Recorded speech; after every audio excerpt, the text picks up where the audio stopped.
Bonjour à toutes et tous. Encore merci pour votre participation à ce jeudi de la FEMS consacré à la cartographie au musée qui a été imaginé en partenariat avec l'OCIM et nous remercions à cette occasion Isabelle Notaris, sa directrice. Je vais laisser la parole à Émilie Gandon, conservatrice au Musée national de l'histoire de l'immigration, responsable du Fonds Histoire, qui nous fait le plaisir d'animer cet échange. Émilie, je vous laisse la parole. Merci François. Bonjour à toutes et tous. On est très heureux de vous accueillir aujourd'hui pour cette nouvelle séance des Jeudis de la FEMS, donc qui est consacrée à la cartographie au musée. Et pour aborder ce beau sujet, aujourd'hui, on a la chance d'accueillir Stéphane Chevalier, qui est responsable observation et intelligence économique à l'OCIM, David Fernandez, qui est responsable édition à l'OCIM, Christelle Gualdé, qui est directrice scientifique du Château des Ducs de Bretagne, musée d'histoire de Nantes, Odile Lasserre, qui est conservatrice en chef du patrimoine, chef d'établissement du musée historique de la ville de Strasbourg, Éléonore Gros, qui est chef de projet exposition au Musée de l'Homme, et Kevin Prieur, qui est cartographe chez Esri France.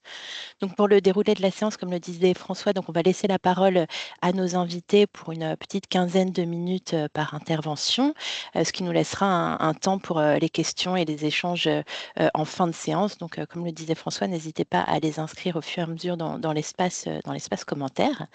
Et puis voilà, on va démarrer sans plus attendre avec la première intervention donc de Stéphane Chevalier et David Fernandez qui vont introduire les enjeux de la cartographie au musée en présentant le dossier de la lettre de l'OCIM qui est paru en 2024, Cartographie, ouvrir les horizons. Donc, Stéphane, David, je vous laisse la parole. Alors, c'est moi qui vais prendre la parole en premier. Tout d'abord, pour remercier François et toute l'équipe de la FEMS d'avoir pensé à nous pour participer à ce jeudi. On en est très fiers et très contents. Et merci à Émilie pour l'organisation du contenu de cet épisode. Euh, Petit rappel introductif pour commencer. Qu'est-ce que l'OCIM? Je suppose que la plupart d'entre vous le savent, mais pour rappel, l'OCIM, c'est un organisme national de référence qui a pour double tutelle le ministère de l'Enseignement supérieur et de la Recherche. Et on accompagne notamment la politique publique, dialogue sciences et société. Et on dépend également des problématiques patrimoniales et des humanités au sein de l'université nouvellement nommée Bourgogne Europe. Notre action se situe au carrefour des sciences, des patrimoines et de la société. Et notre rôle est de mettre en avant le rôle fondamental joué par notamment les musées et toutes les institutions patrimoniales. En termes d'activité, on a 3 équipes opérationnelles. L'équipe développement professionnel qui met en place des formations et qui organise des événements.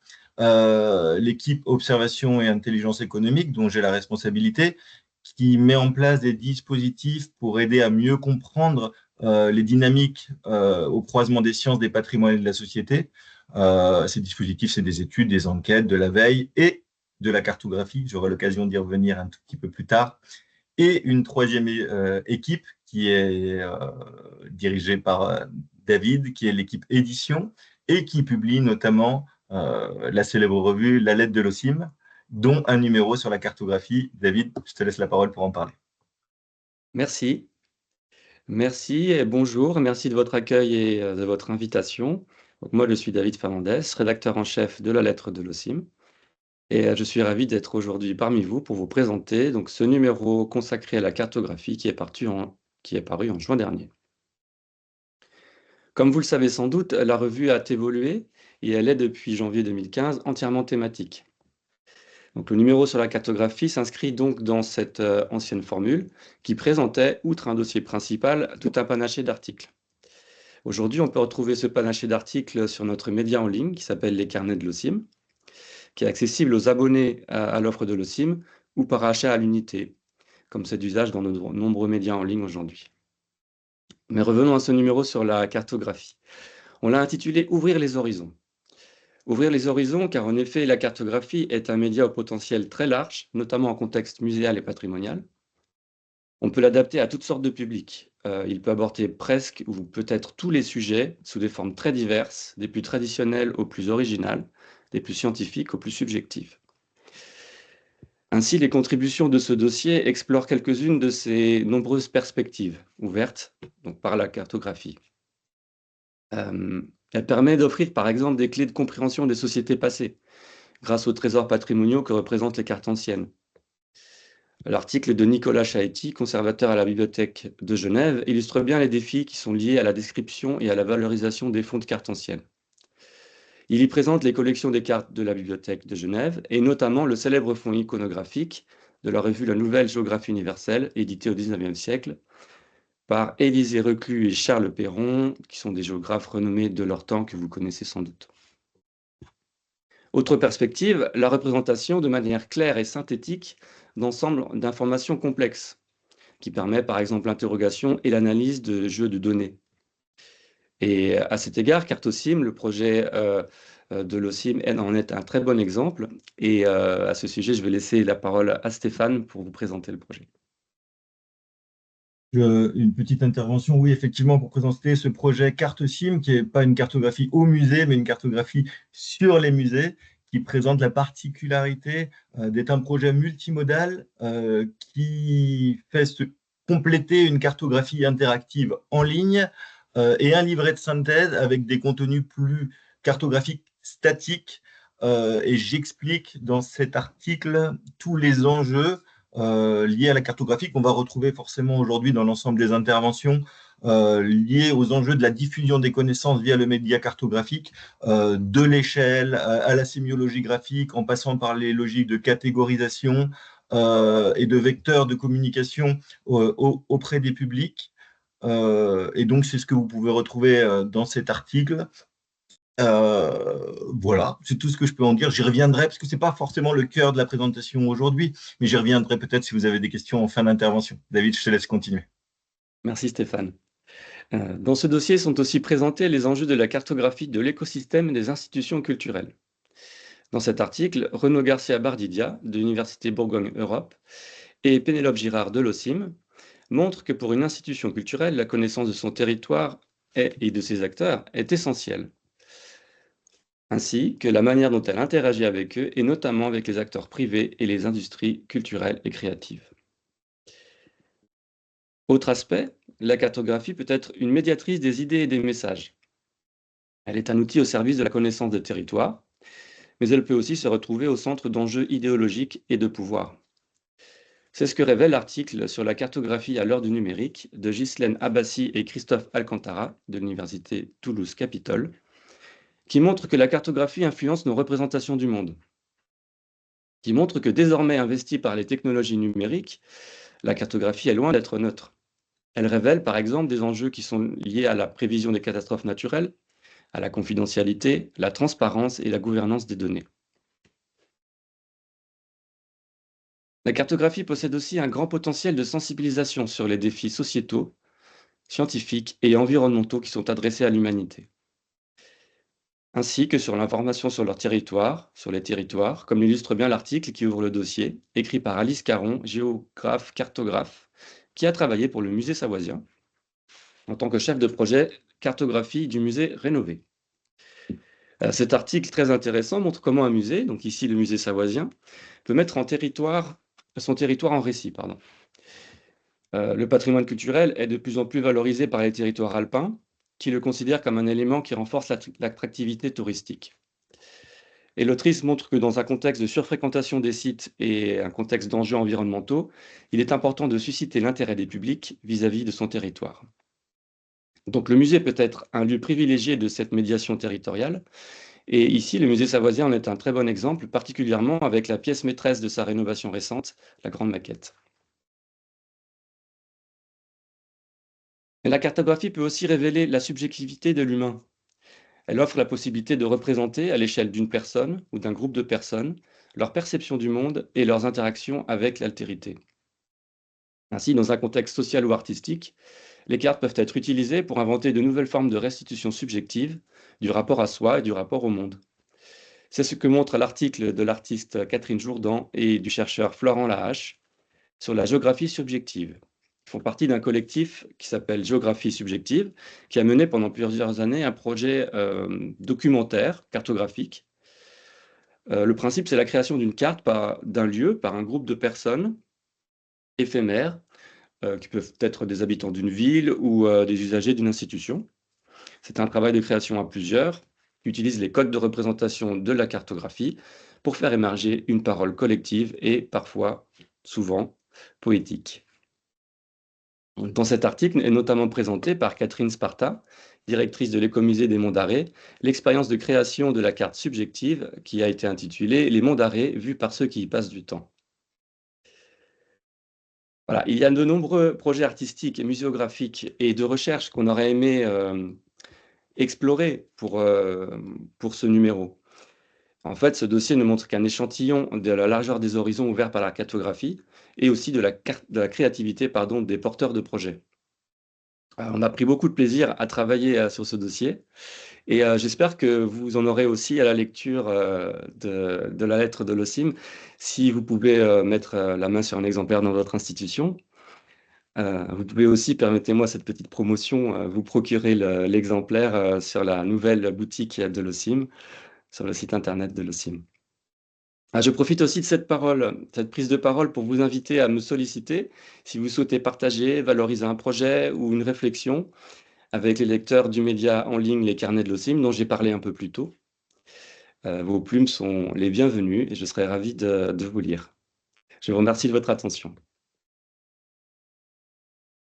Merci beaucoup David et Stéphane pour cette présentation du dossier de l'OSIM et cette introduction, ouverture vers la multitude des enjeux soulevés par la cartographie dans les musées. On va passer la parole à Christelle Gualdé qui va évoquer un de ces aspects, les cartes dans les collections. Christelle qui va nous parler des cartes anciennes dans les collections du musée d'histoire de Nantes. Christelle, Oui, je vous laisse la parole. Bonjour à tous, à toutes. Alors en effet, je vais vous parler des collections patrimoniales du musée d'histoire de Nantes, mais surtout, puisqu'on est, on va dire, entre nous, faire un échange d'expériences sur une exposition que nous avons présentée en 2020 et 2021 qui s'intitulait l'Abîme. Donc je vais partager mon écran si ça fonctionne. Voilà.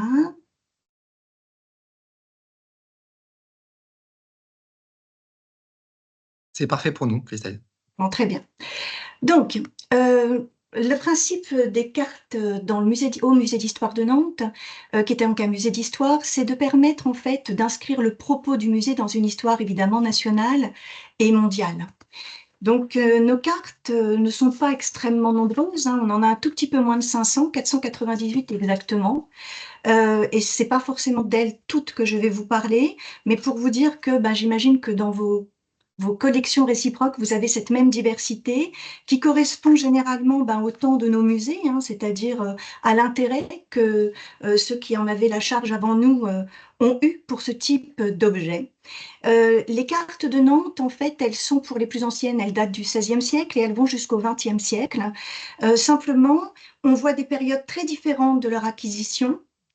Et d'une manière générale, on peut dire qu'à Nantes, l'intérêt s'est beaucoup porté sur l'évêché, la Bretagne, la Loire inférieure, la rivière de Loire, l'Afrique et les colonies. Point. Le reste du monde, les colonies, quand je dis les colonies, sont essentiellement les colonies du XVIIIe et de la première moitié du XIXe siècle. Le reste du monde vient beaucoup plus timidement et en relation avec la manière dont le musée en fait s'est constitué progressivement depuis son ouverture en 2007. Donc des choix iconographiques qui sont très particuliers et qui évidemment disent beaucoup de choses du musée lui-même. Donc là, ce que je voudrais partager aujourd'hui avec vous, c'est la manière dont nous avons abordé la cartographie dans l'exposition L'Abîme, qui était donc une exposition qui faisait un petit peu le bilan de la recherche, 30 ans après la grande exposition des Anneaux de la Mémoire, donc 30 ans de recherche sur l'histoire mondiale, française et nantaise de la traite atlantique et de l'esclavage colonial. Pour nous, il était très important évidemment de poser dès l'introduction de l'exposition les enjeux du propos à l'échelle du monde. Donc ce que vous voyez ici, c'est l'entrée de l'exposition. Et donc vous voyez que l'entrée de l'exposition était marquée par une immense carte animée que nous avions emprunté d'une certaine manière et retravaillé, qui existe hein, sur le site de slavevoyage.org. Donc c'est ce que vous voyez ici. Et l'important pour nous, c'était de montrer que nous allions parler d'une histoire mondiale à travers des supports qui allaient être des supports cartographiques, évidemment. Cette première carte hein, de Slave Voyage, vous pouvez la regarder sur Internet, elle y est encore. Elle est extrêmement impressionnante puisqu'elle montre l'essentiel des campagnes de traite à partir du continent africain vers le continent américain, et les couleurs des points indiquent en fait les pays d'origine de ces campagnes. Mais l'intérêt pour nous, c'était de mêler dans la scénographie des cartes dynamiques comme celle-ci et des cartes patrimoniales. Donc vous avez là une image de la scénographie du début de l'exposition, et vous voyez que c'était pas simple, puisque vous voyez rien qu'ici il y a 4 cartes. Il faut que vous imaginiez que sur le mur d'en face il y en avait autant, que dans les vitrines c'était la même chose, et donc c'est posé très vite pour nous la question de savoir comment intéresser des visiteurs à des documents qui sont quand même des documents relativement complexes, et comment faire en sorte que les visiteurs ne se lassent pas d'une carte à l'autre. Donc en fait, le fait de mêler ces cartes patrimoniales avec des cartes dynamiques, c'était déjà une manière de dire que les cartes patrimoniales correspondaient elles aussi à une actualité. Donc sur le premier plan, vous voyez la projection d'une carte qui parlait en fait de la division du monde au moment du traité de Tordesillas, et ça nous permettait de mettre en relation toutes nos cartes, on va dire les plus grandes cartes qui étaient liées à l'histoire coloniale française. Le but pour nous, c'était très vite de faire en sorte que les visiteurs dépassent le cadre géographique lui-même, parce qu'aujourd'hui, à part les enfants très jeunes, je veux dire, l'intégralité des visiteurs sait à quoi ressemble l'Afrique, le continent africain, le continent américain ou le continent européen. Pour nous, l'intérêt, c'était de faire comprendre aux visiteurs qu'il y avait un enjeu dans la construction du discours historique à travers ces cartes. Et donc, on a pointé en fonction de chaque carte un type de discours. Donc, on a démontré, par exemple, et on a écrit des cartels qui étaient liés à ça, le discours de la conquête. Le discours de la conquête, on le voit très bien à travers cette grande carte de Jean-Baptiste Nolin qui date de 1740. C'est une grande carte, vous voyez, du continent américain qui est dédicacée à Louis XV. Et en fait, nous avons simplement, parce qu'évidemment, elle a des informations qui sont parcellaires, mais simplement, nous avons affiné le regard des visiteurs sur les cartouches qui entourent cette carte et qui font discours historique, qui font discours de conquête et qui font discours de vainqueur. Donc, dans ces cartouches, en fait, on peut voir toutes sortes de fantasmes, toutes sortes d'illusions liées aux enjeux de cette conquête, de cette prise de territoire, mais aussi de l'histoire qu'on s'en raconte. Et faire histoire avec les cartes, c'était bien le propos de l'exposition. Donc, en fait, quand on regarde les cartouches, on peut découvrir énormément de choses, que en fait, le peuplement du continent serait fait par des Asiatiques et des Européens. On voit beaucoup d'interventions liées aux Français. Ils découvrent le Mississippi, la Louisiane, etc., etc. On parle aussi beaucoup des conflits pour ces territoires avec les autres nations européennes. Et l'intérêt pour nous, encore une fois, c'était de pointer le regard vers ces cartouches qui, pour l'instant, ne semblent pas lisibles, mais la carte étant très grande le sont. Et donc, de dire, par exemple, aux visiteurs, donc je vous cite 3 lignes, l'extrait d'un de ces cartouches, « Plusieurs savants croient que l'Amérique a été peuplée par les navigateurs phéniciens, gaulois et anciens bretons. » Donc, c'est un Nantes que la tempête et la violence des vents avaient emporté en pleine mer, principalement à la sortie du détroit de Gibraltar ou pendant les grandes traversées. Voilà, donc on est ici en plein fantasme, et cette carte, elle est à la fois, c'est ce qu'on disait évidemment aux visiteurs, une carte exacte de relevé des côtes telles qu'on les connaît à l'époque, mais elle est davantage que cela. Donc bien sûr, ce n'était pas nier l'apport cartographique premier, celui-là était évident et il était systématiquement représenté, la carte était amenée là pour ça aussi, mais montrer qu'en plus, il y avait cet élément d'histoire et d'histoire du discours.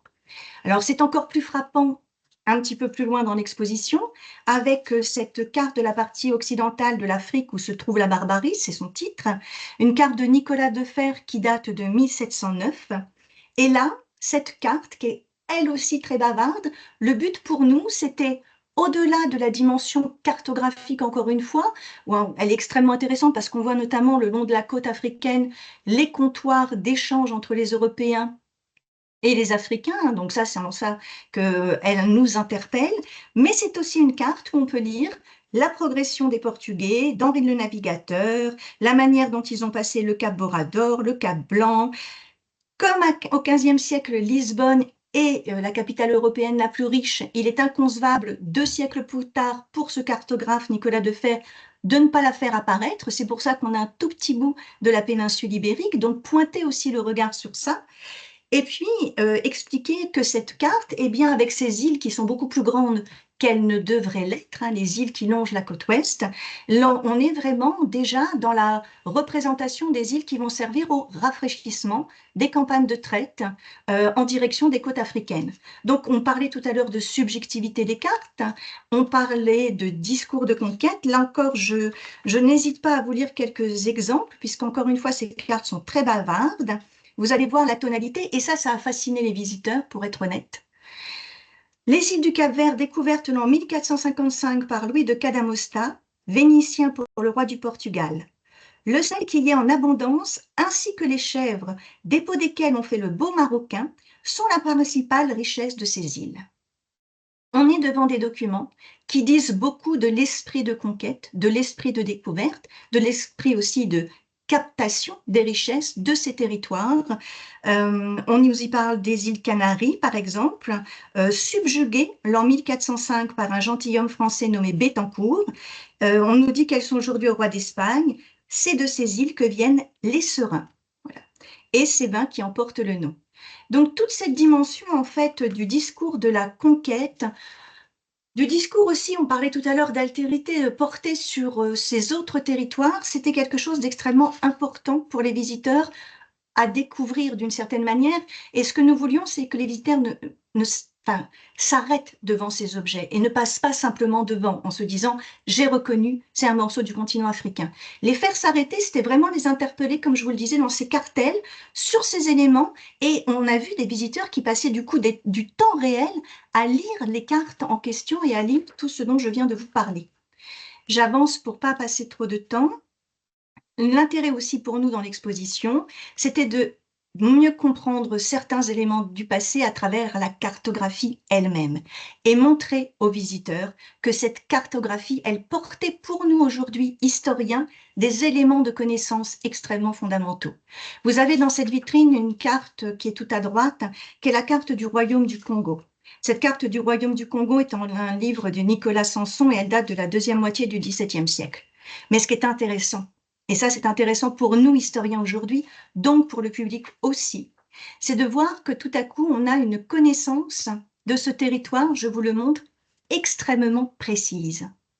Extrêmement précise, vous voyez tout le réseau hydrographique, tous les fleuves, tous les affluents, tous les confluents qu'on peut à ce moment-là relever, si je puis dire, au Congo. Et que nous révèle cette carte? Et ça a aussi fasciné les visiteurs. Eh bien, c'est l'état de vassalisation du Congo au XVIIIe siècle. Le Congo est un État qui va être vassalisé, ça va être le seul État africain qui va l'être, hein, parce que ces monarques vont se convertir au christianisme, et très rapidement, c'est un royaume qui va être déchiré par des guerres internes, et dans lequel le Portugal va jouer un rôle d'influence extrêmement important. Ce que nous révèle cette carte, c'est l'histoire de cette conquête, cette vassalisation et d'une certaine manière de cette violence. Parce que vous imaginez bien que tout à coup, ce territoire africain sur lequel on n'arrivait pas, nous Européens, à entrer parce qu'on était face à des royaumes extrêmement puissants, eh bien là, on y est arrivé. Et cette carte, c'est ce qu'elle nous raconte. Elle nous raconte cette spécificité du Congo, hein, donc vous voyez aussi qu'il va jusqu'à l'Angola actuel. Et donc c'est aussi une carte de cette violence. Enfin, nous voulions montrer aux visiteurs, ça a été dit tout à l'heure, que la cartographie pouvait aussi porter des fantasmes et montrer comment ces fantasmes pouvaient avoir lieu.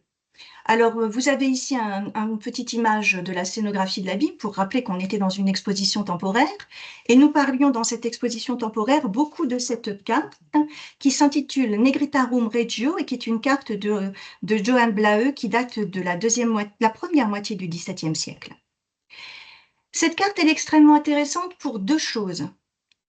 D'abord, oui, c'est un morceau de l'ouest de l'Afrique, ça tout le monde peut le reconnaître.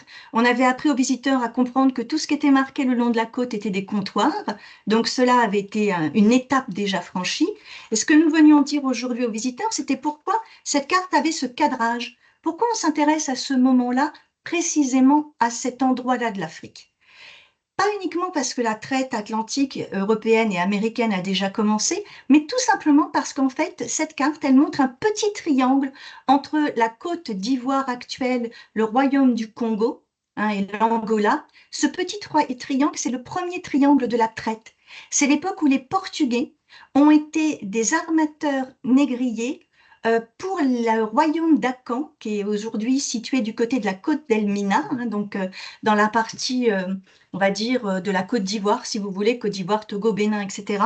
Et les Portugais ont été, pour ce royaume africain, des négriers qui ils allaient chercher leurs captifs dans le royaume du Congo dont on vient de parler. C'est pour ça que ce royaume du Congo est aussi particulièrement marqué.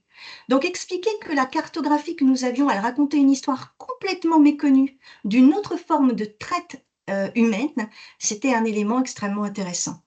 Enfin, et je parlais de tout à coup faire naître un fantasme, cette carte que vous avez devant les yeux, c'est évidemment une carte vide.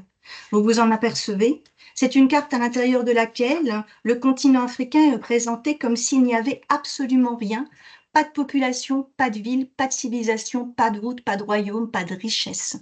Personne, rien d'autre, pardon, pas de richesse établie au sens où nous l'entendons, pas d'industrie, ben voilà. Par contre, oui, des animaux fantastiques et des richesses. Ces richesses, elles sont figurées notamment dans les cartouches, hein, où vous voyez des animaux dont je parlais, et puis l'ivoire, bien sûr, l'or n'est pas présent. Les deux personnages qui sont présentés dans le cartouche, hein, en bas à droite, signifient aussi de la richesse, puisque la richesse, elle vient de la traite. Et donc, parler de cette carte, c'était pour nous faire le constat de l'absence. Ce constat de l'absence, il a un sens. Dans une manifestation que nous faisons tous les 2 ans et qui s'appelle Expression décoloniale, nous demandons à des historiens africains de venir écrire dans le musée permanent à côté de nos objets des cartels, hein, qui sont des cartels qui portent directement sur ces objets. Et sur cette carte Negrintarum Regio, François Guassouni a écrit en 2023 un texte dont je vais vous lire seulement quelques lignes parce que je pense que sinon je vais mettre tout le monde en retard. Il l'écrit, et donc les visiteurs ont pu le lire dans nos salles. Si la carte est un outil dont l'objectif premier est de représenter autrement les réalités géographiques d'un espace donné, elle peut également être un outil de désinformation, de domination, de manipulation, et être même l'expression d'une certaine violence. Donc son texte est beaucoup plus long. Il y parle de tout ce que je viens de vous dire, de la planification de l'exploitation de ces territoires, sans faire aucune allusion aux brillantes civilisations qui est demeurée. Il rappelle par exemple que Victor Hugo écrivait en 1848 « La Méditerranée a sur l'un de ses bords le vieil univers et sur l'autre l'univers ignoré, c'est-à-dire d'un côté toute une civilisation et de l'autre toute la barbarie ». Faire comprendre cela aux visiteurs, eh bien, c'est vraiment lié à l'expérience de visite dont je vous parlais. Et on a pu constater que cette démarche avait véritablement rencontré son public. Voilà, c'était pour vous partager cette petite expérience. Merci beaucoup, Christelle, pour cette passionnante intervention. J'imagine qu'il y aura des questions qu'on pourra prendre en fin de séance. On va passer à l'intervention suivante, celle d'Odile, qui va nous parler des enjeux de conservation, de valorisation et d'usage d'un objet cartographique patrimonial, qui est le plan relief conservé au musée historique de la ville de Strasbourg. Je vous passe la parole, Odile. Bonjour, merci Émilie. Bonjour à toutes et tous. Merci beaucoup pour cette invitation. Donc, en effet, on revient sur le territoire national et au musée historique de la ville de Strasbourg. Donc, vous voyez là sur l'image.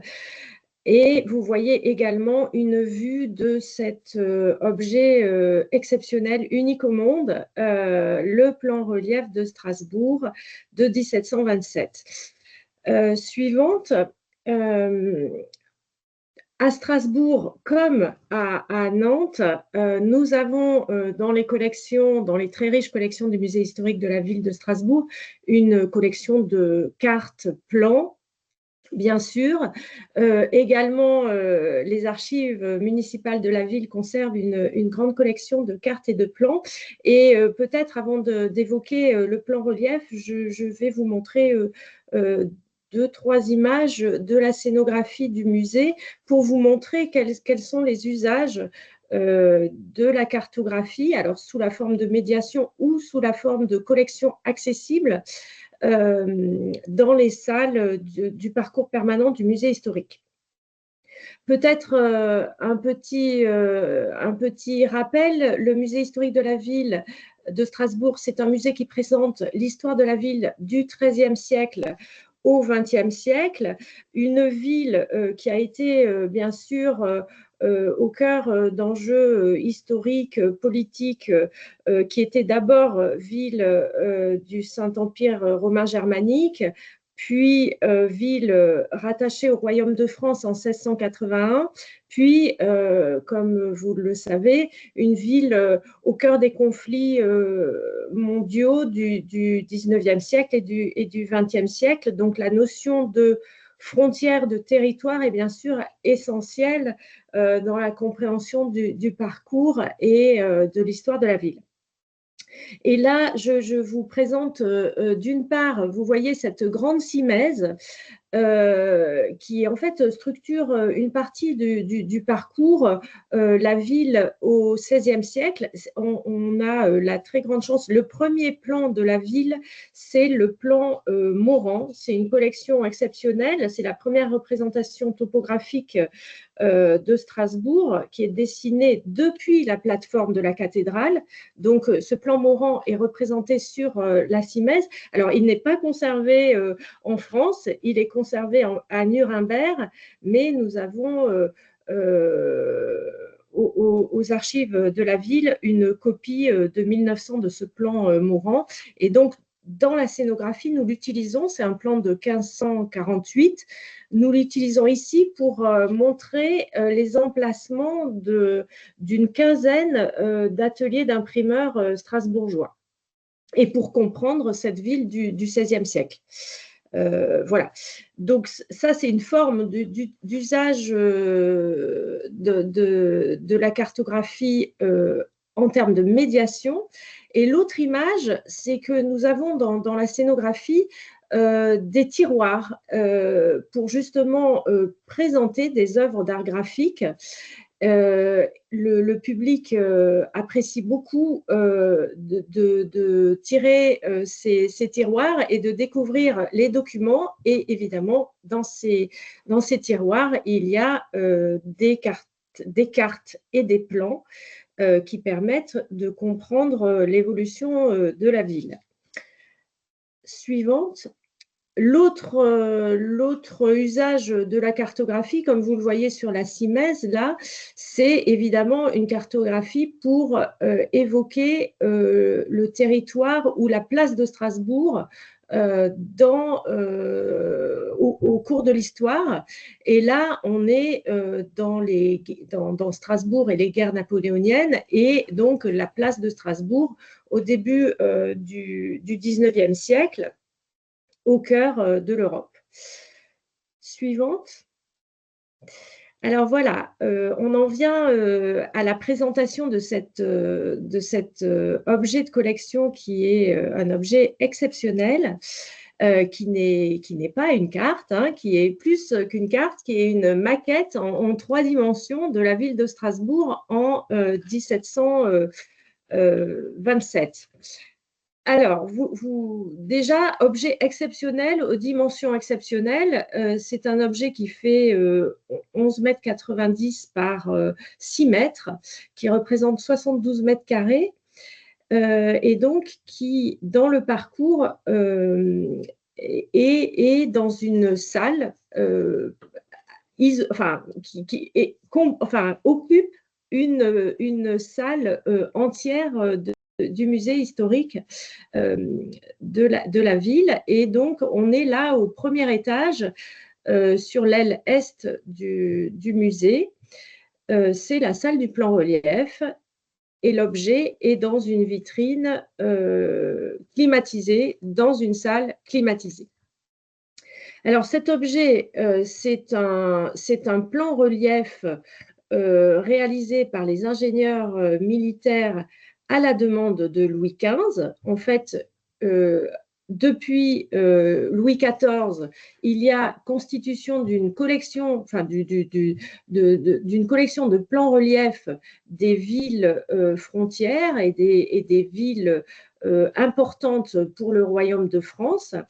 C'est un outil militaire, c'est un outil à usage des ingénieurs militaires et la collection des plans reliefs démarre sous Louis XIV et sera prolongée jusque sous Napoléon III. Alors, c'est un objet exceptionnel. La ville de Strasbourg est ville française depuis 1681. Vauban construit des fortifications autour de Strasbourg. Bien évidemment, on est sur une zone frontière stratégique pour le Royaume de France. Et le plan relief de 1727 a été fabriqué à Strasbourg par l'ingénieur Ladevèze avant d'être acheminé jusqu'à Versailles dans la collection des plans reliefs royales, dans la Grande Galerie. Et ensuite, en fait, pourquoi ce plan relief est à Strasbourg? C'est qu'il a vécu l'histoire à la fois jumelée de cette collection de plans reliefs. Des plans reliefs ont été pris comme butin de guerre en 1815 et amenés à Berlin, à l'arsenal de Berlin.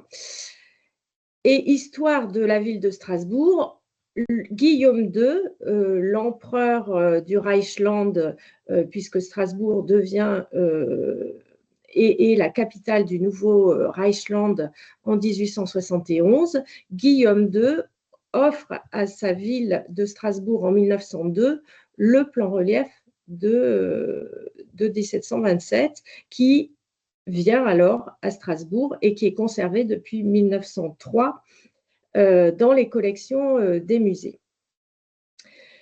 Donc, c'est vrai qu'en termes de conservation, le plan relief a été d'abord présenté au Palais Rohan, puis à partir de 1922 au Musée historique de la ville, qui a été créé et ouvert en 1920. Pendant la Seconde Guerre mondiale, il est mis à l'abri dans la crypte de la cathédrale et réinstallé au musée. Alors, on a là la présentation. Le musée historique a fait l'objet d'une rénovation en 2 temps, avec une première ouverture en 2007 et le plan relief a été installé dans cette salle du plan relief en 2007. Et la fin du parcours a été finalisée en 2013. Voilà. Donc, ouverture complète du musée historique de la ville après travaux de rénovation en 2013, mais le plan relief a fait l'objet d'une installation en 2007. Donc, c'est une maquette 3D réalisée par des ingénieurs militaires et des ingénieurs topographes. C'est vraiment un outil très, très précis de connaissance du territoire. C'est une maquette réalisée à l'échelle 1/600e, mais certains monuments emblématiques de la ville, les églises, la cathédrale, etc., sont représentés à l'échelle 1/500e. Suivante. Voilà, ça vous donne un petit peu l'échelle, là, avant l'installation du plan relief dans la salle et dans sa vitrine. Donc, le plan relief, en fait, c'est un assemblage de 23 tables. Là, vous avez le plan relief qui avait entièrement été, bien sûr, démonté, mis en réserve, restauré avant son installation dans la nouvelle scénographie. Suivante. Un petit point est sur les matériaux constitutifs de ce plan relief qui vont indiquer l'extrême fragilité de cet objet exceptionnel. Donc, le plan relief, ce sont 23 tables réalisées en bois. et l'ensemble du plan, de la maquette est réalisé avec du bois, du papier, du carton peint pour les maisons, pour les rues, de la soie hachée pour les prairies, de la peinture aquarelle pour les rivières. Les arbres, par exemple, sont réalisés avec de la soie arrangée sur des fils métalliques. Donc, un objet composite extrêmement fragile à la lumière et bien sûr aux variations climatiques. Et vous avez là, grâce aux collections du musée des plans-reliefs que je salue ici, les éléments, enfin, ou les différents outils et matériaux utilisés dans les ateliers des plans-reliefs, puisqu'il y avait des ateliers pour réaliser ces plans-reliefs. Et ces ateliers ont permis de poursuivre ou de restaurer les plans-reliefs tant qu'ils étaient dans la galerie des plans-reliefs. Suivante. Voilà, alors, vous avez bien évidemment saisi tout l'enjeu de cette collection exceptionnelle. Un objet qui fait 72 mètres carrés, des matériaux constitutifs extrêmement fragiles. Donc, le plan-relief a été entièrement restauré avant son intégration dans la vitrine. Et là, vous avez le plan de la vitrine qui est évidemment aussi une vitrine très technique. Si je présente ce plan de la vitrine, c'est parce que vous avez à la fois la question de l'accueil des visiteurs, enfin du parcours des visiteurs, et vous voyez que dans la scénographie qui a été imaginée pour la réouverture en 2007, il y a une passerelle qui permet de surplomber le plan. Il y a un parcours au niveau du plancher de la salle, et il y a cette passerelle. Et vous avez le dessin du bas présente en fait une spécificité de notre vitrine, c'est que nous avons évidemment, nous pouvons rentrer dans la vitrine pour s'assurer de la bonne conservation de l'objet. Et nous avons un pont roulant dans la vitrine. Vous voyez une sorte de passerelle couleur grise là sur l'image, avec deux petits personnages et puis une grande flèche rouge. En fait, on a un pont roulant qui nous permet d'aller voir l'état et d'aller constater si tout va bien dans la vitrine.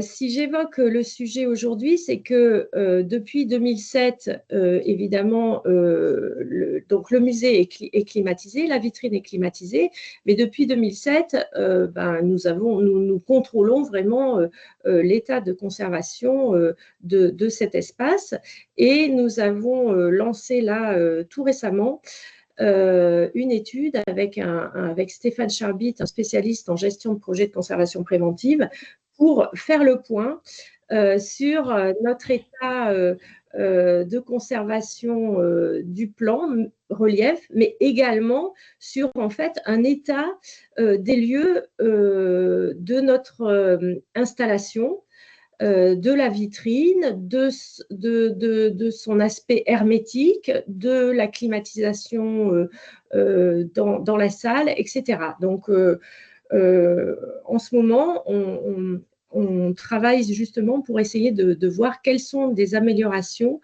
sur une gestion quotidienne en fait de cet objet exceptionnel dans le musée. Suivant.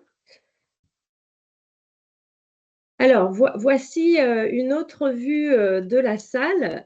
Donc, vous voyez bien évidemment que l'on contrôle la lumière, que le plan enfin, le contrôle de la lumière est permanent. On a une très faible luminosité, moins de 50 lux. Et alors, pour le visiteur visite le musée, peut visiter le musée avec un audioguidage et du coup, il y a un discours lié au plan relief et qui permet d'expliquer toute l'histoire matérielle de ce plan depuis sa création au XVIIIe siècle jusqu'à son histoire avec avec les Prussiens et son retour à Strasbourg. Donc plutôt une histoire vraiment de cette collection.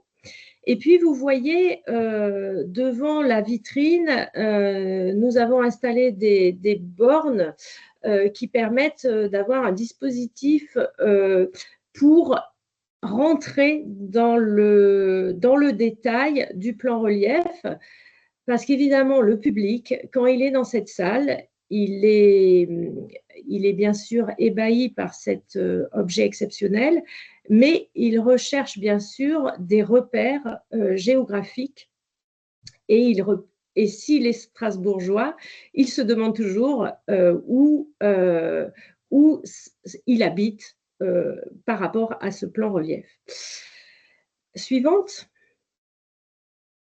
Donc là, vous avez dans le système d'audio-guidage et de projection, on a une partie de la vitrine du plan relief qui nous permet de faire une projection sur la vitrine pour raconter cette histoire matérielle de l'objet depuis le XVIIIe siècle. Suivante. J'en viens à des développements plus récents. Donc, au contenu de ces bornes que nous avons installées à proximité de la vitrine du plan relief, bien évidemment, vous avez compris qu'un objet comme celui-ci, qui permet une connaissance extrêmement précise de la ville en 1727, puisque réalisé par des ingénieurs topographes, l'ensemble de cette maquette 3D est extrêmement fidèle au territoire et fidèle à la ville. C'est-à-dire que les maisons qui ont été réalisées sur la maquette sont vraiment les maisons telles qu'elles étaient.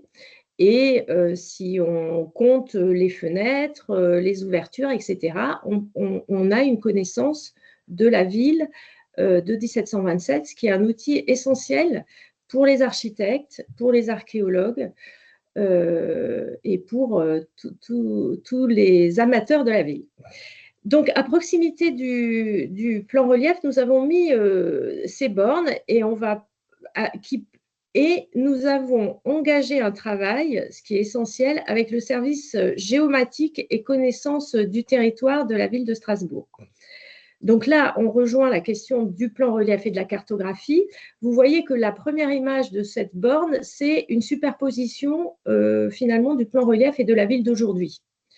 On a pu travailler avec nos collègues de la géomatique et je remercie vraiment l'équipe et on a superposé le plan relief et la ville aujourd'hui et à proximité du plan relief, on a indiqué des points d'attention de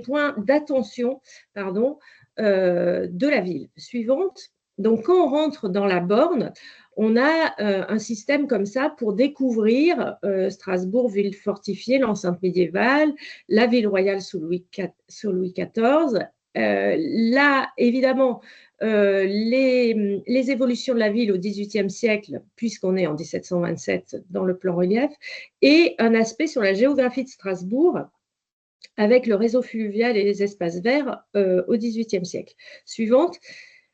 Et donc, on a indiqué comme ça des points d'attention que le public peut ouvrir, et c'est la diapositive suivante. Et vous voyez que lorsqu'on ouvre une des fenêtres, on arrive sur le bâtiment qui est signalé sur le plan relief. Et là, je vous ai bien sûr volontairement indiqué la grande boucherie de Strasbourg, qui est en fait le bâtiment que nous occupons au musée historique de la ville. Donc, vous voyez un détail du plan relief, cette photographie du plan relief, et nous avons indiqué une photographie aujourd'hui dans la ville, si le bâtiment existe toujours, et nous faisons référence aussi à un document art graphique de l'époque, qu'il soit cartographique ou dessin, pour valoriser aussi nos collections d'art graphique.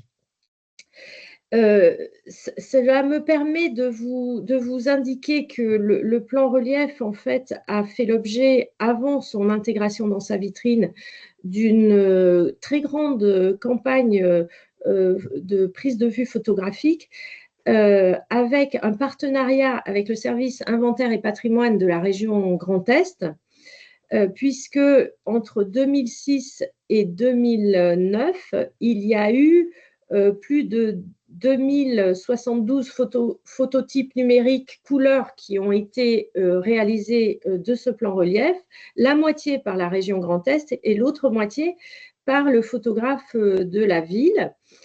Nous venons de finir en fait le traitement de ces photographies pour que l'on puisse, pour avoir une base de données commune et une correspondance commune et un accès commun à ces clichés. Et c'est vraiment quelque chose qui nous est demandé fortement par le public, en fait, de pouvoir accéder à ces photographies de détail du plan relief. Suivante.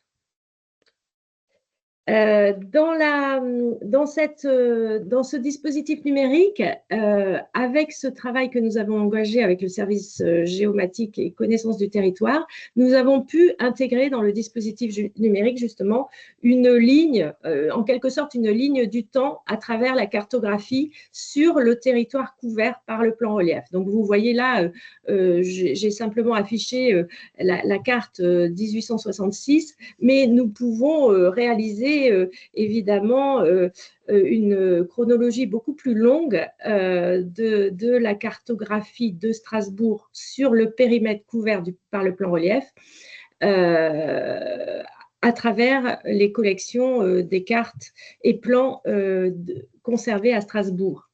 Donc vous voyez la ville dans ses fortifications Vauban, et vous voyez le Rhin qui n'était pas encore, enfin, vous voyez le Rhin sur l'image.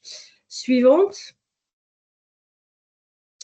Là, évidemment, vous avez le plan relief fait partie de ces collections phares du musée historique, et nous avons établi tout un programme de valorisation sous la forme de visites qui s'appellent des visites Vie ma ville. Donc, ce sont des événements en lien avec un objet de la collection du musée qui a une résonance avec la ville de Strasbourg. Et donc, nous voyons l'objet dans le musée et puis nous allons sur le terrain dans la ville. Et souvent, nous faisons appel à des personnalités de la société civile qui viennent nous raconter cet objet dans la ville, avec leur expertise. Donc, nous avons par exemple fait deux conférences Vie ma ville, l'une sur le plan relief et le barrage Vauban, en allant sur le site du barrage Vauban, et l'autre plus récemment, là, en mars dernier, nous avons présenté le nouvel outil que je vais vous présenter tout de suite. Et nous sommes allés dans la ville explorer 3 chantiers avec un architecte du patrimoine. Et donc, cet architecte du patrimoine a travaillé, bien évidemment, à partir des images du plan relief pour travailler sur ces dossiers d'architecture sur des édifices de la ville.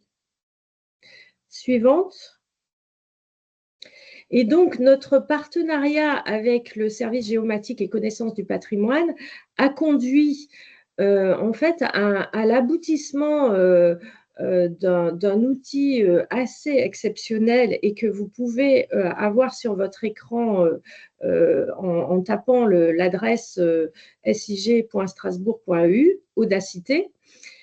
Il s'agit en fait de la création par le service géomatique d'une couche SIG du plan relief de 1727 et où l'on peut superposer l'ensemble des couches du SIG présentes déjà dans la base de données Audacity. Donc, c'est complètement en open data. Et donc, je rends hommage à Philippe Sliss, qui a été le chef de projet sur ce dossier. Et en fait, on avait un projet qui datait de 2015-2018 d'une ANR Urbania pour justement aboutir à ce SIG. Donc, suivante, je vais vous présenter un petit peu comment… Donc, ça, c'est le… Juste, pardon, Odile, je me permets, je vois le temps qui défile. Oui. Si en quelques minutes, vous pensiez pouvoir conclure votre présentation. Oui. Ça, c'est l'image à laquelle vous pouvez accéder sur Audacity. La suivante, juste pour vous montrer comment le… Donc là, voilà, quand vous rentrez dans le SIG du plan relief, vous pouvez vous rapprocher et circuler dans la ville. Suivante. Ce système, en fait, cette couche d'information géographique réalisée avec le plan relief, ça a été possible grâce à l'intégration des photographies numériques qui ont été prises en photomaillage 3D.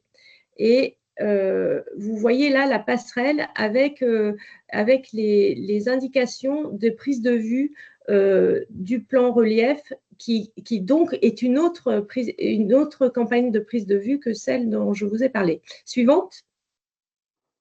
Voilà, vous voyez le photographe pour le photomaillage, pour faire ses prises de vue photomaillage dans le plan relief. Voilà, je voulais finir sur cette image et pour vous dire qu'en fait, au Musée historique de la ville de Strasbourg, ce qui nous importe, c'est qu'en effet, ces collections assez exceptionnelles puissent avoir un usage contemporain. Alors évidemment, là, vous voyez qu'il y a à la fois un intérêt très, très fort pour le public qui visite notre musée, un espèce vraiment d'un objet exceptionnel, mais au-delà de ça, cet objet exceptionnel a un usage contemporain pour les urbanistes, pour les architectes et pour tous ceux qui doivent connaître finement la ville de 1727. Voilà, je vous remercie. Merci beaucoup, Odile, pour cette riche intervention qui donne vraiment envie de venir découvrir cet incroyable plan relief sur place au musée historique de Strasbourg. Et on va passer à la dernière intervention de la matinée. Donc, je vais passer la parole à Éléonore Gros et Kevin Prieur qui vont nous parler de la fabrique des cartes de l'exposition Migration, une odyssée humaine au Musée de l'Homme.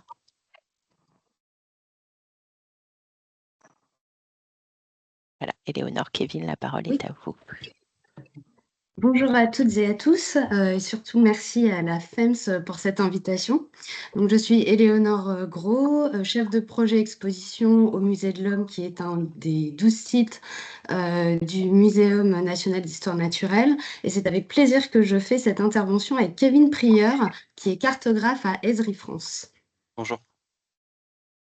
Alors, nous allons vous présenter le travail très opérationnel de conception et de production des cartes qui ont été réalisées pour l'exposition temporaire Migration, une odyssée humaine, qui est actuellement visible au musée et qui fermera ses portes le 8 juin prochain. Alors, je vais vous faire passer quelques slides de l'exposition. Pour vous parler surtout de la genèse du projet. Alors au départ, le projet était beaucoup plus restreint, composé exclusivement de dispositifs audiovisuels et donc au fur et à mesure de l'avancée du projet, il s'est transformé en une grande exposition de 650 mètres carrés et bien entendu, la cartographie est devenue nécessaire pour illustrer le phénomène migratoire. Et donc on n'avait pas de cartographe attitré au musée pour cette exposition et on ne l'avait pas forcément aussi prévu au budget. Donc, on s'est engagé sur un partenariat de compétences avec l'entreprise Esri France. Du coup, pour faire quelques mots sur Esri France, donc nous, on est une société, on est distributeur de logiciels SIG. Donc SIG, c'est les systèmes d'information géographique. C'est des outils qui vous permettent en fait de mettre en avant la dimension géographique dans tout type de domaine. Ça peut être les transports, les collectivités territoriales, l'éducation ou encore des musées. Donc on est basé en Île-de-France et on a plusieurs clients, dont par exemple à droite, pour avoir un petit exemple concret, le château de Versailles qui utilise nos outils pour justement cartographier les fontaines et les jardins du château pour pouvoir faire un suivi, un entretien et une maintenance de leurs infrastructures. Et donc pour ce projet avec le muséum, on a utilisé la solution bureautique, donc ArcGIS Pro, le petit logo en bleu, qui nous a permis de réaliser toutes ces cartographies. Et donc, au début de notre collaboration, bien entendu, beaucoup de questions, notamment sur l'accessibilité. On est dans le cadre d'une exposition temporaire, donc on est vraiment dans de l'éphémère, dans du consommable. Et on s'est surtout rendu compte que ce sont surtout les cartes et l'iconographie qui sont consultées par le public, plus que les textes. Donc, il fallait vraiment appuyer sur ce point-là. Et puis, bien sûr, la question de la lisibilité des informations, donc avec des formats adaptés à tous, plutôt des grands formats, par exemple, pour les personnes plus âgées, aussi la hauteur des cartes, au niveau scénographie, bien sûr, proposer des différents niveaux de lecture par rapport à la hiérarchie des informations sur les cartes. Au niveau graphique, une typographie très lisible et des couleurs qui permettent une lisibilité optimale. Aussi, bien entendu, l'accessibilité, c'est la compréhension des informations, donc un vocabulaire facile à lire et à comprendre, et des codes cartographiques très simples qu'on a tous pu voir, par exemple, dans les livres de géographie lorsqu'on était plus jeune, donc avec des flèches, des points, des cercles, des valeurs. Et donc, pour rebondir un petit peu sur ce que tu disais, Éléonore, par rapport à l'accessibilité, la compréhension et la lisibilité d'une carte, ça fait totalement écho à ce que nous, chez Esri, on travaille. C'est-à-dire en tout cas, moi, dans mon métier, je travaille au quotidien auprès du grand public. Donc, on a des partenariats, par exemple, avec de la presse en ligne, comme TF1 Info, où on va réaliser des cartes qui sont interactives et numériques. C'est le cas, par exemple, d'une carte récente en bas à gauche sur l'Ukraine et les ressources stratégiques qui étaient convoitées par l'Amérique. Et on fait également des cartes numériques, mais plutôt statiques pour les réseaux sociaux, par exemple, comme la carte à droite. Donc on a de nombreux partenariats avec des ONG et d'autres institutions. Et donc c'était une première avec le Musée de l'Homme, et notamment de faire une série de cartes imprimées. Donc voilà. Alors, par rapport au questionnement, bien entendu, au niveau de scénographie, on s'est posé la question des supports, papier ou numérique. Alors, il faut savoir que dans l'exposition, il y a une quinzaine de dispositifs audiovisuels et multimédia. Donc, pour nous, c'était très important plutôt de partir sur du format papier, d'une part pour permettre au public d'avoir accès directement à l'information, de pouvoir aussi faire des allers-retours entre la carte et les textes, et surtout qu'ils prennent le temps de décrypter en fait toutes ces informations. Kevin, est-ce que tu veux dire un mot sur les supports ou les formats? Support, format, oui. En fait, nous, dans ce qu'on réalise au quotidien, on prend notamment des supports numériques, mais on réalise également du support papier, par exemple pour faire des posters. Donc on avait l'habitude un petit peu de travailler sur différents formats, donc on a su s'adapter en fait aux demandes un petit peu du muséum, notamment ici pour des cartes destinées à l'impression. On s'est aussi posé la question de l'adaptation de la cartographie à la charte graphique de l'exposition. Donc, on sait très bien qu'il faut une homogénéité des esthétiques sur la totalité d'une exposition. Et donc, on s'est surtout demandé si les normes de la cartographie peuvent s'intégrer à la charte graphique de l'exposition, mais sans renoncer à ses codes et à ses principes. Et en termes de muséographie, donc plutôt sur le rôle des cartes. Voilà. Est-ce que la carte va être simplement une illustration et un support du discours scientifique, ou est-ce qu'elle peut aller plus loin dans le discours, être une extension de ce discours pour que le visiteur puisse avoir d'autres connaissances ou lui ouvrir des portes. Et enfin, la cartographie comme objet scientifique au sein de l'exposition. Alors, quand la cartographie s'adapte à la muséographie. Ici, donc, elle va s'adapter à la scénographie. Donc, pour reprendre simplement très rapidement, cette exposition fait 650 mètres carrés, partagée en 3 salles, comme vous pouvez le voir, et avec un vocabulaire scénographique différent dans chaque salle.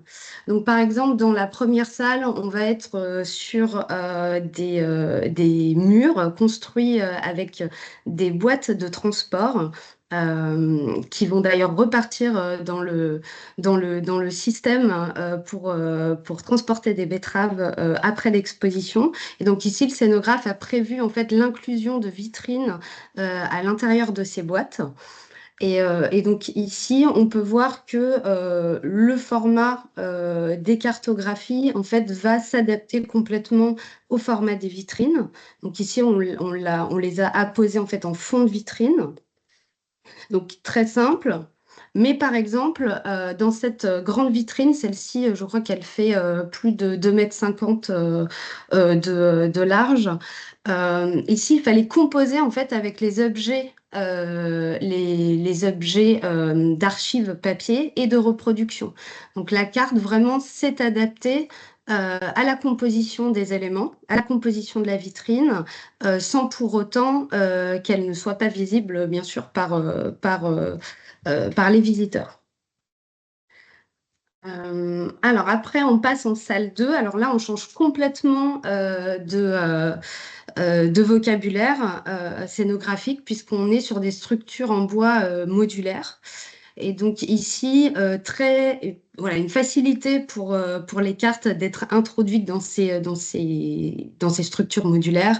Voilà, soit en fond de vitrine, comme on peut le voir ici, ou alors à l'air libre, entre guillemets, voilà, comprenant voilà, des casiers. Alors, les casiers font 60 par 40, donc ici, 4 casiers pour avoir des grandes cartes. Et enfin, sur la 3e salle de l'exposition, on a 2 vocabulaires scénographiques différents. À gauche, vous voyez des grandes simèses très haute, très large. Et donc ici, on est sur de l'aquapaper, donc des grands laits d'aquapaper où viennent s'apposer les cartes, où ont été imprimées les cartes. Et de l'autre côté, on est sur un énorme socle où différents éléments ont été posés, donc que ce soit de l'objet, de l'iconographie, de l'archive. Et donc là, on est sur du contre-collé sur carton. Et donc, c'est des toutes petites cartes ici qui soutiennent le discours scientifique pour chaque section, chaque objet. Donc ici, par exemple, on parlait de la fraise, à droite de l'histoire du kebab, ou encore dessous sur les routes du thé, du café et du cacao, le petit déjeuner. Et enfin, alors, quand la cartographie s'adapte à la charte graphique de l'exposition, ça a peut-être été le plus complexe, ici en tout cas pour les cartographes. Donc, il faut savoir que cette charte graphique a été développée par la graphiste Tania Hagemaster bien en amont de la conception des cartes. Donc, il a vraiment fallu que les cartographes s'adaptent, sachant qu'on est... peut-être par chance, elle a développé en fait un panel de couleurs quand même assez large. Donc pour la partie 1 ou salle 1, on est vraiment sur une gamme de couleurs chaudes, jaune, orange, rouge. La partie 2 ou salle 2, donc sur du vert, du bleu. Et puis enfin, un panel de rose pour la salle 3. Je vais peut-être dire un mot sur la colorimétrie, Kevin, ici. Je crois qu'il y a une slide juste après, mais en tout cas, Ah oui. c'est vrai que nous, c'était un petit peu compliqué, mais je pense que j'en reparlerai juste après. Il y a une slide. Du coup, je continue là-dessus. Donc, aussi, la graphiste, on lui a demandé, par rapport à cette prestation cartographique, en fait, de faire des choix sur les codes carto. Elle nous a clairement dit en effet que c'était très compliqué pour elle, sachant qu'elle n'était pas cartographe, mais en tout cas, elle a essayé de proposer des choses. Donc, par exemple, on est sur des flèches très légères en pointillés, des pointes de flèches équilatérales, on est sur des cercles en transparence, sur une carte du monde où on voit les frontières, plutôt très élégante, très fine dans son tracé, des points opaques pour les villes ou les sites archéologiques qui seraient positionnés sur les cartes, et enfin une charte de couleurs avec une déclinaison à respecter. Et donc pour revenir un petit peu sur la colorimétrie, la charte graphique, nous en tant que cartographe, c'est vrai qu'on a eu un peu de mal à la décliner. Parce que par exemple, la partie 1, c'était principalement des couleurs chaudes, la partie 2, principalement des couleurs un peu plus froides, du vert et du bleu, mais assez froid. Alors que notamment quand on veut axer un discours sur une carte, on cherche à faire vraiment ressortir l'information principale pour vraiment la dénoter du fond de carte. Et ici, du coup, il fallait assez. On a dû se creuser la tête pour faire ressortir l'information tout en restant dans la charte graphique. Mais on a pu échanger un petit peu avec la graphie justement pour faire des déclinaisons de ces couleurs, notamment sur des dégradés quand on avait plusieurs informations à afficher. On avait également, donc quand on s'adapte un petit peu plus au discours scientifique aussi, en plus de la charte graphique, on avait parfois des données assez simples à afficher. Donc on l'a vu tout à l'heure sur les cartes destinées un peu plus à un public jeune. Par exemple sur le parcours de la fraise, où là on a quelques informations à afficher, les pays d'origine, la zone de naissance par exemple de la fraise de Plougastel. Et à côté on a des cartes beaucoup plus complexes à afficher avec, où il a fallu jongler avec beaucoup d'informations. Quelle information on souhaitait faire ressortir vraiment de la carte? Ici, c'est donc par exemple sur la frontière entre les États-Unis et le Mexique, c'était vraiment de faire ressortir les étapes de construction du mur côté États-Unis à la frontière, avec différentes teintes de rouge orangé en fonction des dates et des périodes de construction. Et à côté, tout autour, on voit des petits nuages de points qui représentent les villes frontalières, les villes jumelles, également des zones textuelles qui vont permettre aux lecteurs de s'orienter sur le territoire. Et donc je le disais, on avait la charte graphique, où on a dû vraiment, s'adapter à celle-ci, mais on avait également les scientifiques avec qui on a fait plusieurs échanges, plusieurs allers-retours de cartes, donc plusieurs versions, où justement, par exemple, sur la carte en haut à droite, on a dû faire des flèches qui changent un peu de l'ordinaire. Au lieu d'avoir des flèches qui sont assez simples, assez précises, ici on a des flèches qui sont, assez difformes, puisqu'on était sur une carte qui date qui représente l'expansion de l'Homo sapiens, donc on n'a pas des données précises géographiquement parlant dessus. Donc on a vraiment dû jongler là-dessus et jouer vraiment sur ces formes un petit peu originales pour exprimer cette expansion. Et en bas à gauche, sur une toute autre carte, ici les scientifiques voulaient vraiment afficher beaucoup de pictogrammes, donc on leur a expliqué qu'il ne fallait pas trop noyer la carte non plus sous trop d'informations. Donc on arrivait à ce compromis.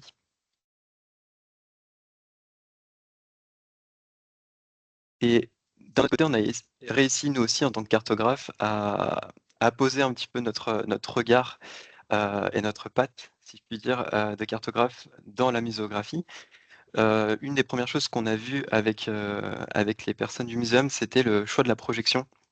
La plupart des cartes que l'on voit habituellement, par exemple Google Maps, ce sont des projections dites Mercator. Donc c'est des projections qui vont agrandir les pôles, en tout cas les pays qui sont au pôle, donc notamment les pays du Nord, historiquement développés. Et nous, on voulait vraiment casser avec les codes un peu habituels et plutôt rendre hommage à plutôt tout ce qui est tous les pays qui se situent autour de l'équateur. Et donc on a un respect des surfaces géographiques qui est plus correct par rapport à ce qu'on a l'habitude de voir. Et donc ça permet également d'orienter, comment dire? De suivre un petit peu le discours scientifique. On avait des zones, qui n'étaient pas forcément, remplies de données. Je pense au Groenland ou à l'Australie. Et donc, cette projection un peu plus arrondie et plus respectueuse des surfaces permettait justement d'être en accord avec le discours.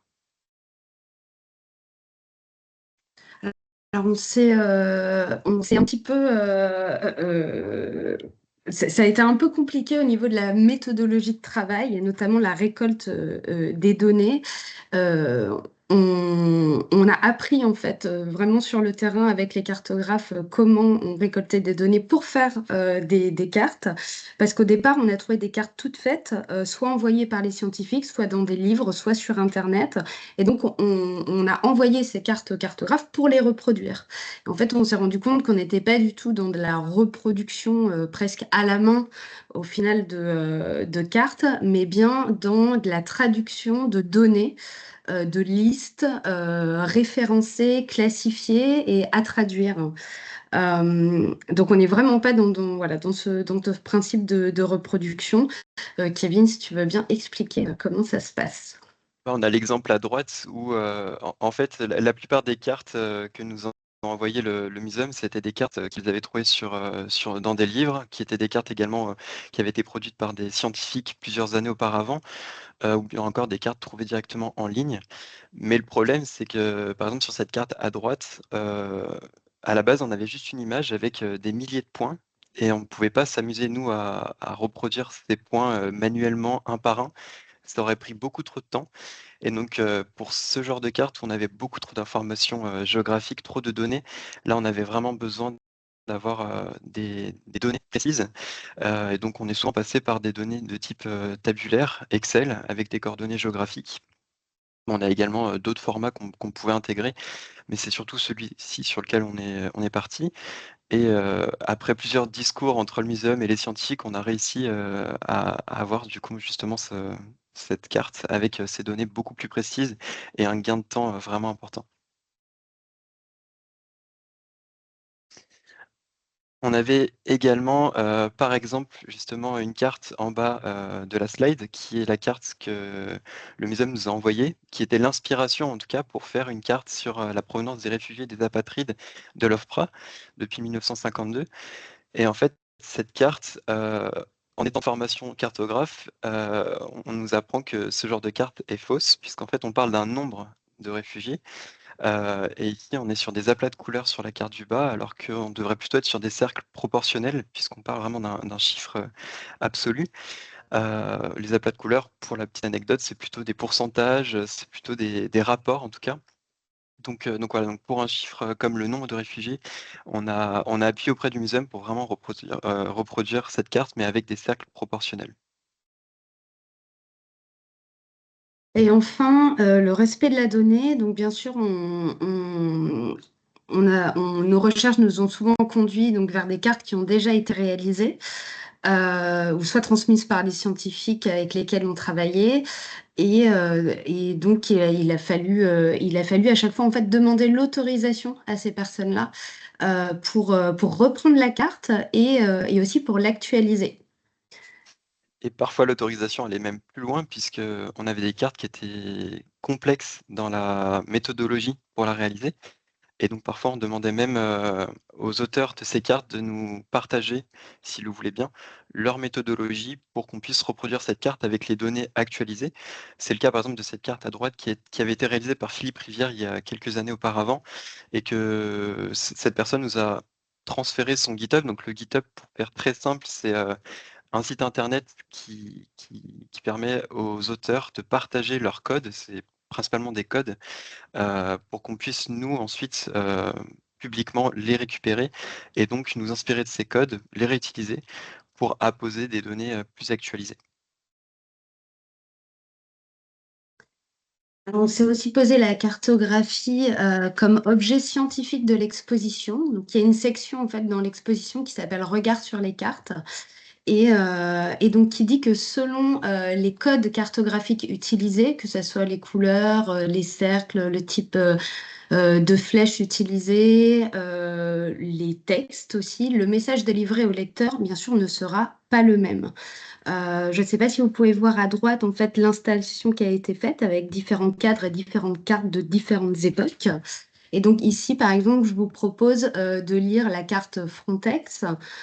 Donc Frontex qui est l'entreprise de garde-côte de l'Europe et qui nous montre une carte avec une énorme flèche rouge qui va vers une Europe de couleur bleue, donc plus calme et paisible. Donc ici, quand on regarde cette carte, cruellement, on voit bien que tout le sud monte vers le nord, migre vers le nord. Et puis, on a aussi des cartes qui sont tout autres. Par exemple, le parcours de Wayem que vous voyez donc en bas à gauche, qui est le parcours d'un individu, la migration d'un individu. Et puis de l'autre côté, un diagramme des flux migratoires internationaux. Donc ici, donc différents pays et si ça fait une boucle, en fait, c'est des migrations intra-continentales ou régionales. Et si jamais la bande va de l'autre côté, on est sur des migrations internationales. Donc voilà, plusieurs façons de représenter les flux migratoires et à chaque fois un message différent délivré au lecteur. Et donc sur ce principe, on a développé un multimédia qui s'appelle Créer sa propre carte. Donc qui a été fait par le groupement solidaire Pasquier, Perodi et What to Do. Et en collaboration avec Nicolas Lambert et Françoise Baeuken, qui sont géographes et cartographes, et ma collègue donc Mathilde Beaujean, qui est aussi commissaire muséographique de l'exposition.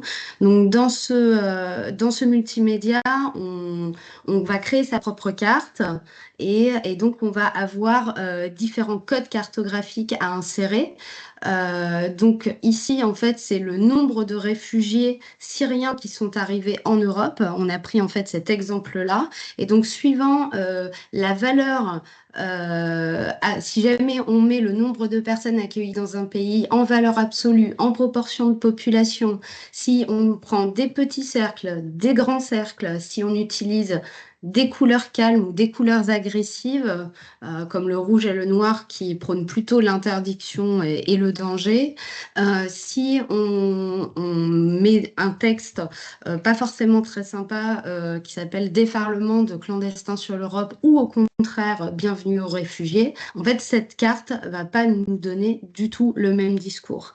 Et donc le plus important ici, peut-être, c'est le décentrage de la carte, puisque lorsqu'on dézoome, vous pouvez le voir sur la carte du bas, donc en bleu et en vert, on se rend bien compte que ce sont donc les pays voisins de la Syrie qui ont accueilli le plus de réfugiés. Alors que lorsqu'on rezoome, on va croire que ce sont en effet c'est l'Europe qui a accueilli le plus de réfugiés. Donc voilà, donc c'était vraiment pour donner ce message aux visiteurs de faire attention aux cartes. Voilà, merci beaucoup. Eh ben, merci beaucoup, Éléonore et Kevin, pour cette passionnante intervention sur le dessous de la fabrique des cartes. On va avoir une dizaine de minutes pour prendre les questions. Alors, il y en a déjà dans la conversation. Une question de Céline qui, voilà, sur votre intervention, Éléonore et Kevin, qui demande, qui aimerait savoir la manière dont sont structurées les données dont vous avez parlé pour élaborer ces cartes. Voilà, une information qui peut vraiment être utile dans le cas où d'autres collègues voudraient lancer une consultation pour une cartographie, pour la réalisation de cartographie pour une exposition. Très Je bien. te laisse la main, Kevin, là-dessus. Au niveau des données, en fait, tout à l'heure, j'ai essayé d'être assez rapide sur le sujet, mais en fait, il y a déjà beaucoup de types de données. Nous, avec le muséum, on a principalement travaillé sur des données Excel, puisque c'est ce qu'avaient les scientifiques en main. Donc, on avait en fait plusieurs colonnes, une colonne souvent avec l'information principale, celle qu'on voulait afficher, et après l'information qui est d'ailleurs très importante aussi, géographique. On avait une colonne X, une colonne Y, latitude, longitude. Donc, c'était vraiment ces informations-là qu'on utilisait dans le cadre du muséum, mais après, il y a également 2 données qui existent. On a des données dites shapefile, GeoJSON, GeoPackage par exemple, qui sont des données qui en fait intègrent nativement la dimension géographique. On dit que ce sont des données géoréférencées. Donc voilà. Merci beaucoup. Alors, oui, je vois qu'il y a Céline qui lève la main pour préciser Ouais, sa question probablement. Oui, peut-être pour préciser, parce que là, effectivement, on est dans un projet extrêmement ambitieux, mais quand on a une cartographe dans notre équipe et qu'on a envie, comme vous l'avez très bien expliqué, hein, dans des enjeux d'accessibilité, de créer des cartes dans un parcours, voilà, concrètement, comment vous vous y prendriez? Parce que là, vous avez développé un partenariat avec votre structure. On est souvent quand même, nous, amenés à faire une consultation et on n'a pas toujours la donnée qui est disponible. Nous, c'est un des éléments qu'on a eu dans le cadre d'une expo aussi sur les migrations il y a quelques années. Donc, il y a l'étape agrégation des données, et ce qui suppose une étape finalement qu'il faut aussi intégrer dans le projet. Donc là-dessus, si j'ai bien compris, vous aviez déjà un panel de chercheurs qui vous ont aidé et avec qui vous avez, entre guillemets, récupéré ou obtenu un accord, donc ils sont aussi impliqués dans votre projet. Oui. On a travaillé sur migration avec un comité scientifique de 14 personnes qui, eux aussi, nous ont donné d'autres noms, d'autres personnes à aller consulter. Donc, c'est vrai que on a eu quand même pas mal de monde pour nous aider sur ce projet. C'est vrai qu'à chaque fois, alors, il faut savoir qu'il y a 25 cartes papier dans l'exposition, ce qui n'est pas rien. Il a fallu récolter les données en 1 mois à peu près, même un peu moins, quelque chose comme ça, hein, Kevin. Donc à chaque fois, c'est aller chercher l'information, aller chercher les données. Alors soit en effet, comme on l'a expliqué, on est sur des données très simples que les cartographes peuvent refaire graphiquement, tout simplement. Par exemple, voilà, le trajet de la fraise, voilà, il y avait 3 flèches à mettre dessus, donc pas très compliqué. Mais en effet, lorsqu'on arrive sur des cartes extrêmement complexes, on ne peut pas passer outre en fait le référencement de la donnée ici, donc sous les différents formats que vient d'évoquer Kevin. On est obligé, ou alors il faut en effet avoir quelqu'un qui s'y connaît et qui va faire ce travail-là, qui peut prendre en effet un certain temps pour édifier en fait cet Excel, tout simplement. Et pour rebondir un tout petit peu rapidement sur la réponse d'Éléonore, ces données, en fait, parfois, on ne les avait pas tout simplement. Donc, on avait, par exemple, le muséum qui nous fournissait une image, une carte d'inspiration. Et donc, parfois, quand la carte était trop complexe, on contactait directement l'auteur de cette carte pour savoir si s'il pouvait nous repartager ces données. Donc, il y a aussi cette option de collaboration entre cartographes, entre créateurs de cartes. Merci. Stéphane, vous souhaitiez intervenir? Oui, juste pour rebondir sur cette question des données, je crois qu'il est important de garder en tête qu'en fait, la donnée, c'est la base de tout. La cartographie, c'est la finalité, c'est le moyen de transmettre, de vulgariser, d'offrir au lecteur un message autour de ces données, et que la phase de compilation des données reste finalement la phase la plus chronophage, la phase la plus importante et le cœur du travail qu'on doit accomplir pour, in fine, trouver la bonne solution, le bon média cartographique de transmission des informations, des données. C'est exactement ça. Merci. Céline, tu avais une autre question pour Odile, je crois, sur le coût et le temps investi autour Oui. du projet du plan relief. Mais ça revient un petit peu à la même chose. C'est vrai que dans les profils, j'ai le sentiment, mais je me trompe peut-être, hein, de beaucoup de musées, on a souvent plutôt des profils d'histoire de l'art, d'ethno. On n'a pas très très souvent des profils géographes, carto. Et du coup, c'est quand même des domaines, du coup, pour effectivement la phase amont structuration des données, où on est parfois un peu soit en recherche d'une AMO ou de compétences au sein de la collectivité. Donc, c'est vrai que dans les grandes villes, on a des SIG, hein, c'est ce que, du coup, vous avez expliqué à Strasbourg. Et c'était un peu ma question sur, du coup, ce projet extrêmement ambitieux. Alors, il y a quelques temps, j'en garde le souvenir, effectivement, un souvenir énorme, ne serait-ce qu'en place. Mais c'était, voilà, peut-être revenir sur combien de temps ça vous a pris pour le projet, combien ça a coûté. Alors, ça rejoint toutes les discussions qu'on a eues depuis tout à l'heure. Et en effet, Stéphane Chevalier l'a dit, en fait, c'est la question de la donnée. Et en fait, la donnée, elle avait été récoltée depuis 2007, en fait, depuis le fait que le plan relief ait été démonté, restauré, pris en photo. Donc là, il y avait eu déjà donc ces 2000 et quelques photographies réalisées avec les compétences. Donc, c'est à la fois la question de la donnée et des compétences liées au projet. Et là, c'était les compétences du service, alors aujourd'hui qui s'appelle Service Inventaire et Patrimoine de la région. Et donc, voilà, donc les photographes du service de l'inventaire avaient aussi et fortement un intérêt à prendre en photo les détails du plan relief pour l'étude patrimoniale de la ville de Strasbourg. Et puis, nous, on avait un intérêt aussi, mais on ne pouvait pas le faire tout seul parce que c'était immense, un objet immense. Donc, déjà, ce partenariat avec ces prises de vue qui, je ne vous le cache pas, était resté pas du tout intégré dans nos bases de données. En fait, on n'avait pas eu le temps de travailler sur ces photographies. Et puis, finalement, concours de circonstances, on s'est réunis avec le service de l'inventaire et ça a été deux contrats de 6 mois, un au service de l'inventaire, un à la ville de Strasbourg, pour justement finaliser l'indexation et rendre interopérables finalement les indexations de ces 2072 photos. Donc évidemment, il fallait que ça soit mûr pour le faire. Hein.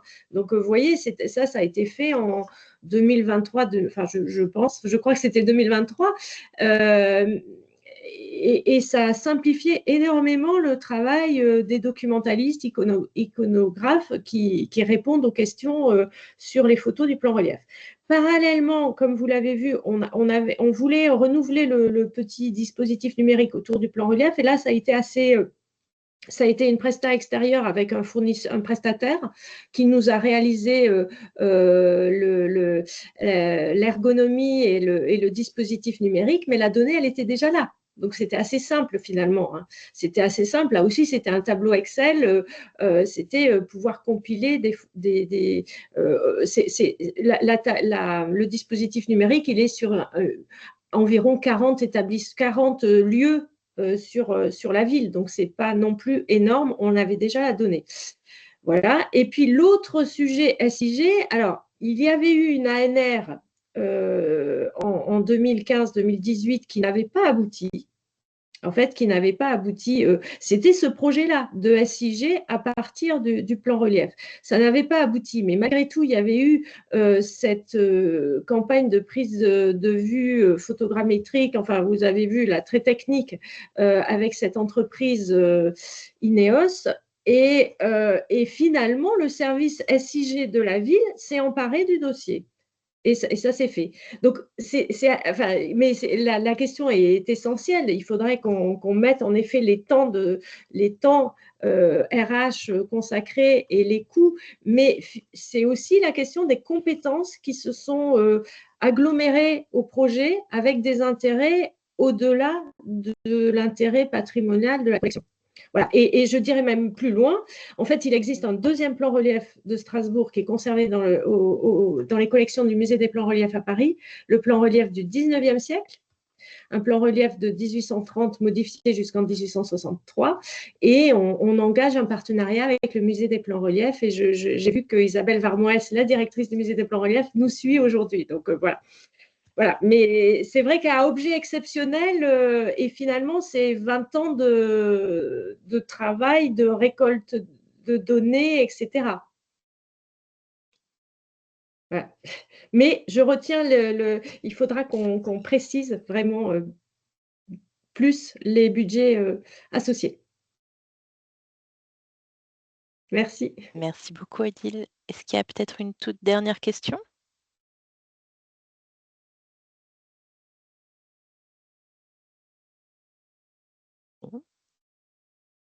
Il n'y a pas de dernière question. On va peut-être remercier à nouveau. Ah si, pardon. Sur le film. Oui, j'ai éventuellement une dernière question. C'était à propos du dispositif Audacité. Oui. Vous avez parlé du fait de permettre un ou des usages contemporains. Est-ce que vous pourriez juste nous donner un ou deux exemples? Parce que peut-être on a été un peu bref sur ce sujet et c'était intéressant. Merci. Et alors, je vous invite à aller voir Audacité et à afficher la couche du plan relief. Et donc, en fait, vous pouvez naviguer dans le plan relief.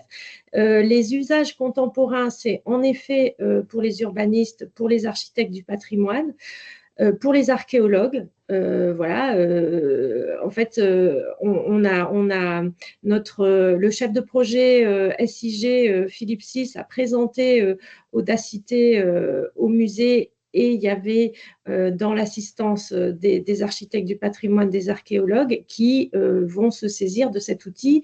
Depuis chez eux, ils pourront accéder et zoomer sur le plan relief, aller voir quelles sont les informations sur le territoire qu'ils étudient. Donc, voilà. En effet, on a un très, très bon retour de ce public qui intervient sur l'urbanisme dans la ville ou la connaissance de la ville. Et sinon, merci, un immense merci à toutes les interventions. Tout était passionnant. Vous m'enlevez les mots de la bouche. Merci beaucoup à tous nos intervenants pour la qualité de leur intervention et la richesse des échanges, parce que voilà, ça n'a fait que confirmer la richesse du sujet des cartographies au musée. Merci. Au revoir. Merci beaucoup, bonne Merci, journée. au revoir. Merci. Bonne journée. Au revoir.